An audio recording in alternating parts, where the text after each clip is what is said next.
Ladies and gentlemen, I want to welcome you to It's Rainmaking Time. We had a talk with Ellen Brown, the author of Web of Debt, in October 15th of 2009.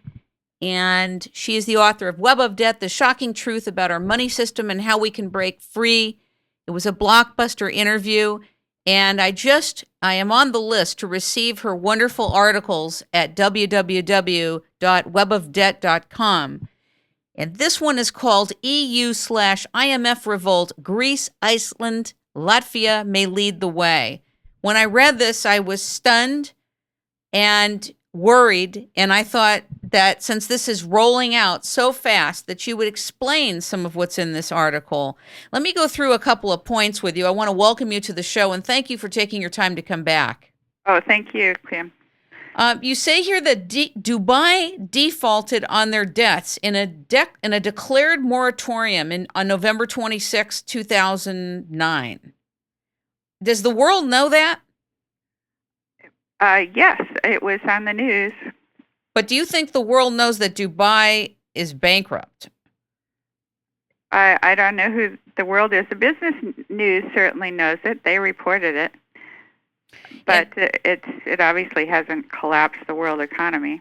Right. But what I was writing about was the smaller countries that are in that same position and that have actually much better arguments for defaulting.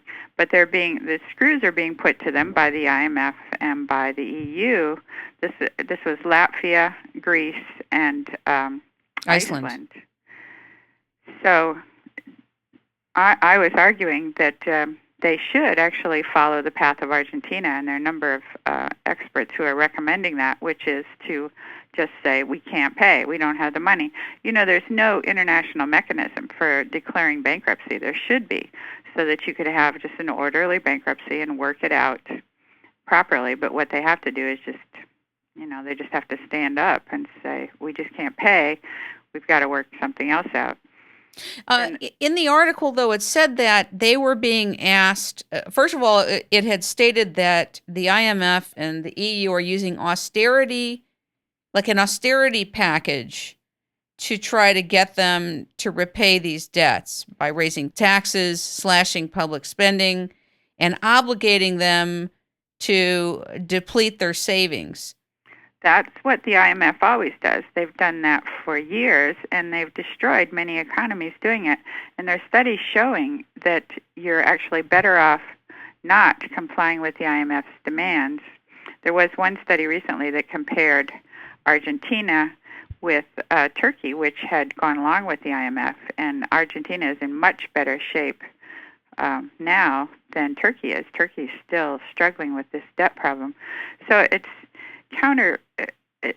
against the interests of the country to tell them to cut back on services, social services, and to be firing their state employees when every other country is engaging in stimulus packages. This is a time when we need the government. The government's the only deep pocket around that can get things going again. So they're being told to do the opposite of what everyone else is doing, because the idea, apparently, is to just drain them of their assets. The idea is to make sure that these banks get paid, these foreign banks.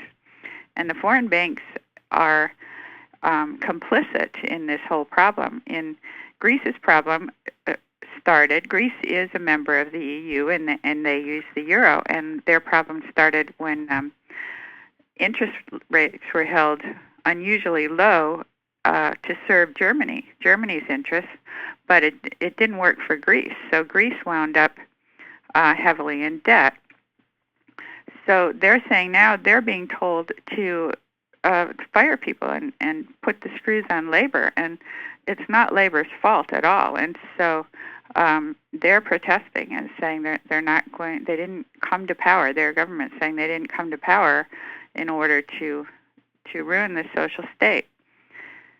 And then in Iceland, they have an excellent argument that they don't even owe this money because the debt is being imposed on the government, and the government was not a party to the contracts. These were private obligations of private people in Iceland to foreign banks, and the foreign banks, just like our Wall Street banks, enticed them into things that were not good investments.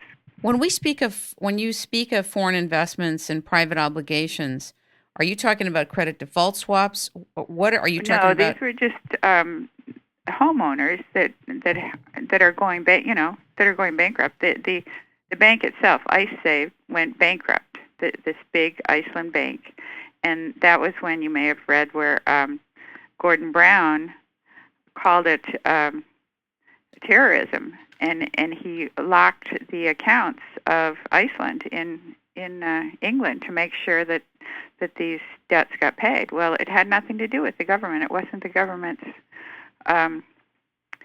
obligation. But the reason they're being leaned on to go along with it is they want to get into the EU, and the EU is making that a condition of membership. And of course, it's the IMF. The IMF is the great enforcer for all these international banks, and they're set up pretty much to serve the banks, just like our Federal Reserve is set up to serve all our local banks. So they're serving the interests of the banks, not the interests of the people. But what Iceland should do is just reject the idea of being in the EU. I mean, that's what various experts are recommending. And the people themselves there was a vote recently, and a majority of the people opposed joining the EU, which was shocking because everybody thought that they would just have to fall in line, and because now they're so crippled, they would have to go along with the party line, but they're resisting. And these are European countries. You know, it's not like your small African country that has no choice and has to go along and gets exploited and just can't stand up for themselves. But these are Europeans these are the European brothers and sisters of the people who are trying to extract all this money from them. So they, if anyone, could stand up. And the Greeks, I mean, if anybody is going to stand up to the EU, it would be the Greeks. They're just, you know, they've got a history of. They should start throwing plates. They should start throwing plates, Ellen, immediately. So I think it's great that they're standing up, because it's not like you're defaulting on a just debt. I mean, you don't want to say everybody who owes money should just not pay, but they're being extorted into doing unreasonable things because of these debts, and these debts were not the faults of these countries' governments. So these debts are a way to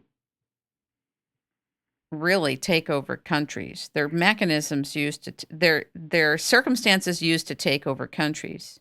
Exactly, and it's been that way for at least since the 70s, when the dollar went off the gold standard in 1971 internationally, and allegedly, this is rumor, but allegedly Henry Kissinger went to the OPEC countries and said, "We are going to make you very rich. We are going to quadruple the price of oil, but in return, you will use the currency. You will require that only dollars will be used to buy the oil." So that meant all these countries that used to be able to meet their obligations quite well suddenly had to have dollars, because they didn't have that many dollar reserves, so they had to borrow the dollars. Well, where do they get them? Obviously from the international bankers.